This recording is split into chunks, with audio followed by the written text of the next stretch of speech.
Good morning, my dear children of class 3. It's your social studies homework class, and today's date is 2nd January 2021. So let's start our today's homework class. যারা homework copy জমা করতে পেলে তাদের কপিতে এই কোশ্চেন্সগুলি রয়েছে, ঠিক আছে। এবার যারা হোমওয়ার্ক কপি জমা করতে পারোনি তারা নিজের কপিতে এই কোশ্চেন্সগুলি লিখে তার অ্যান্সার্স তোমরা করতে পারবে। ওকে, তো চলো আজকের হোমওয়ার্ক ক্লাস আমরা স্টার্ট করি। সবার প্রথমে যে কোশ্চেনটি রয়েছে সেটি হলো answer the questions in brief. What is the main occupation of the people live in villages. তো যারা গ্রামে থাকে তাদের মেইন অকুপেশন কি হয়ে থাকে, ঠিক আছে। So the answer is farming is the main occupation of the people living in villages. তাহলে ফার্মিং হলো মেইন অকুপেশন যারা ভিলেজে থাকে, মানে যারা গ্রামে থাকে কৃষিকাজই হলো তাদের মেইন অকুপেশন, মনে থাকবে। So farming is the main occupation of the people living in villages.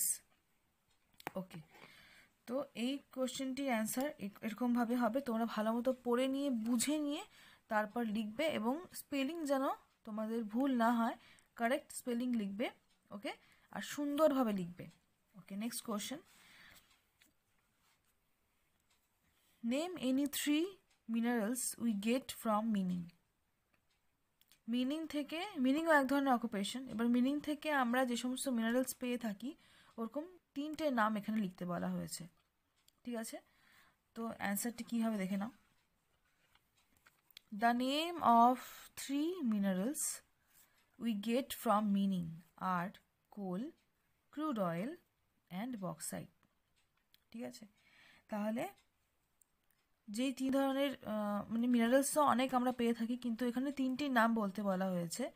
Okay, তো সেই 3টে মিনারেলসের নাম যেগুলো আমরা মিনিং থেকে পেয়ে থাকি সেগুলো হলো কোল, ক্রুড অয়েল এবং বক্সাইট। ওকে, তো এই যে স্পেলিংসগুলো রয়েছে খুব ভালো মতো স্পেল করে তারপর তোমরা লিখবে। ওকে, এই স্পেলিংগুলো যেন একদম ভুল না হয়, কারেক্টলি লিখবে এবং ভালো মতো বুঝে নিয়ে তারপর অ্যান্সার্সগুলো করবে। ওকে, তো এই যে 2টি প্রশ্ন বাড়িতে এইভাবে তোমরা এই কোশ্চেন লিখে তারপর অ্যান্সার্স লিখবে। এটাই তোমাদের আজকের homework class. Okay, so thank you. Homework class is over.